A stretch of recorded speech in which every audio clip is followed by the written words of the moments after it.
Welcome to my channel, The Spiritual Sar, Simplifying Bhagavad Gita. Shrimad Bhagavat Gita अध्याय 2 श्लोक 20।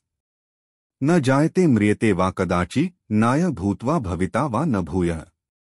अजो नित्यः शाश्वतोऽयं पुराणो न हन्यते हन्यमाने शरीरे। आत्मा न कभी जन्म लेती है और न ही कभी मरती है। आत्मा न तो उत्पन्न होती है और न ही उसका कोई अंत है। यह अजन्मा, शाश्वत और पुरातन है। शरीर के नष्ट होने पर भी आत्मा नष्ट नहीं होती। इस श्लोक में श्री कृष्ण अर्जुन को समझाते हैं कि आत्मा के लिए न कोई जन्म है और न ही कोई मृत्यु। आत्मा न कभी उत्पन्न हुई है, न हो रही है और न भविष्य में होगी। यह अजन्मा, शाश्वत, अनादि और पुरातन है। शरीर के नाश होने पर भी आत्मा नष्ट नहीं होती। शरीर मात्र आत्मा का वस्त्र है जो समय आने पर बदल जाता है, परंतु आत्मा स्थिर रहती है। श्लोक का मुख्य संदेश यह है कि आत्मा को कोई शक्ति नष्ट नहीं कर सकती। मृत्यु केवल शरीर की होती है, आत्मा अजरमर है। आत्मा को मारने या समाप्त करने का कोई साधन नहीं है, क्योंकि यह तत्व नित्य और अटल है। इसे न आग जलाती है, न पानी भिगोता है और न हवा सुखाती है।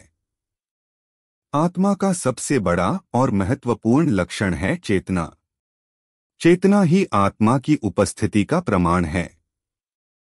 जैसे सूर्य का प्रकाश हमें सूर्य के अस्तित्व का बोध कराता है, वैसे ही चेतना हमें आत्मा की उपस्थिति का संकेत देती है। चेतना न केवल मानव शरीर में बल्कि पशु पक्षियों और पेड़ पौधों में भी होती है, जो यह दर्शाती है कि आत्मा सर्वव्यापी है। आत्मा और चेतना का गहरा संबंध यह दर्शाता है कि आत्मा के बिना शरीर जीवित नहीं रह सकता। चेतना ही आत्मा का प्रतीक है और इसके माध्यम से हम अपने आसपास की दुनिया से जुड़ते हैं। हालांकि आत्मा और चेतना का स्तर हर प्राणी में भिन्न होता है। मनुष्य की चेतना अधिक विकसित होती है, जिससे वह आत्मज्ञान प्राप्त कर सकता है। भगवद गीता हमें सिखाती है कि जब आत्मा अपने शाश्वत स्वरूप को पहचान लेती है, तो वह जन्म और मृत्यु के चक्र से मुक्त हो जाती है। यह आत्मा का परम लक्ष्य होता है, मोक्ष प्राप्त करना और भौतिक संसार के बंधनों से मुक्त होना।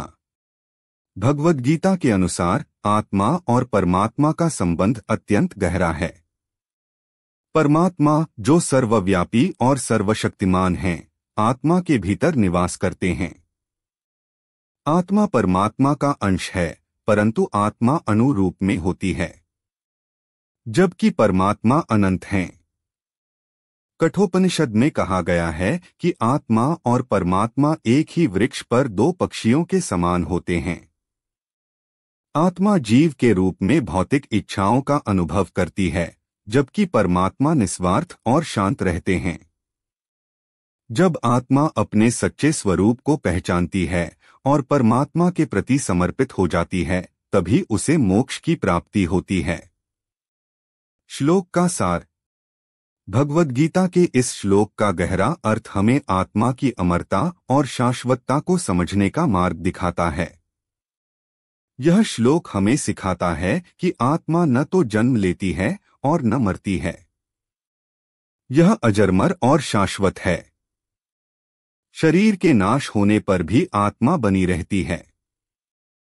भगवद गीता के इस श्लोक का अध्ययन हमें जीवन और मृत्यु के गहरे रहस्यों को समझने और आत्मा की अमरता को आत्मसात करने में मदद करता है। आत्मा का यह ज्ञान व्यक्ति को भय, चिंता और शोक से मुक्त करता है और उसे आध्यात्मिक विकास की दिशा में प्रेरित करता है। अगर आप इसी प्रकार श्रीमद् भगवत गीता सुनना चाहते हैं तो please like, share, subscribe, also comment.